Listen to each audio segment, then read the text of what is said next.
mostly excited about that. What the hell am I talking about? This is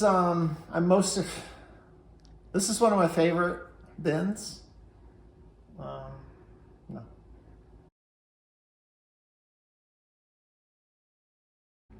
Okay, go. Hello, Internet. Hey, today's episode is going to be about shop storage of various varieties. I built a lot of stuff here, so I thought I'd show and tell a bit. This is my ladder rack. It's very basic. I made this out of some scrap framing and bolted it to the wall. It makes it easy because you can pull ladders in and out. They're not piled up against each other, so I'm liking it so far. It's easy to use. I feel like you pack a lot of ladders in a pretty small space. Over here is my sheet goods rack. This is where I should have made this probably a little bit bigger. As you can see, there's piles of stuff over there, but this is pretty convenient because if I bring stuff in through that door or through the roll-up door, I can just stuff it in this immediately. So far that's working pretty well. This is my fancy level rack, which I just made out of this paper tubes. I cut a slot in the tube so you can just twist the level to get it out. Just put it back in. Pretty happy with that. This is my big bin rack that I built a few years ago. Probably pretty excited about this. This is the best bin storage I think I could have created.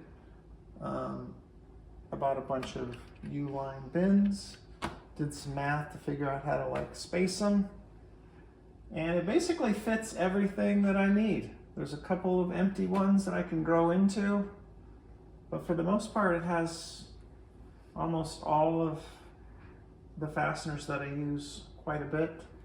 I still have a bunch of these fishing tackle boxes for various other things, but bin rack, love it. Over here is my tape rack. Pretty straightforward. I just have some conduit. This works pretty well unless you need the tape roll that's in the middle, and then sometimes you have to take half the rolls off, but it works pretty good. Here is my clamp rack. This whole wall has a French cleat system. I don't know why the French get credit.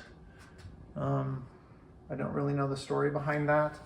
Basically, it's a strip of wood that has a 45-degree angle, and then all of these racks just have the corresponding 45-degree bevel on there. So you can kind of put the stuff anywhere you want, which is pretty great. I've already moved this stuff around half a dozen times. And I made this kind of deluxe. There's a space here behind that cleat. So then as sawdust and stuff builds up in there, it doesn't clog that channel. If stuff started packing in there, then that cleat wouldn't properly engage, against the wall, and it wouldn't be stiff and strong. But that's it for my clamp rack so far. Of course, I need more clamps, so who knows what will happen here.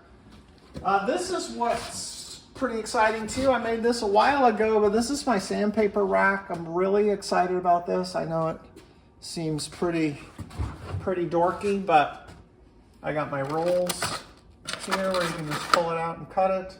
Got all my various 6-inch sanding discs there. So believe it or not, really excited about the sandpaper rack. Okay, thanks. Go.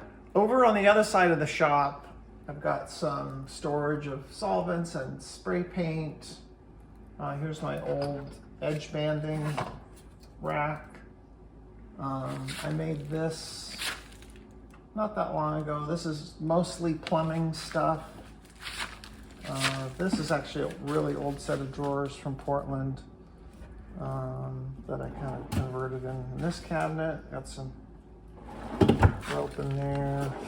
That's where my chain lives. And then over here, I got this rack that I made from paper tubes from work. It's kind of different lengths of tubes. It's mostly metal, but there is some other stuff sprinkled through. These tubes are at such an angle where you can kind of put long things. Before I have all the stuff just kind of in a bucket, and then it just kind of gets thrown in the bucket, and you can't see what's in there, and you can't sort it by length. So this is my solution for that. Okay.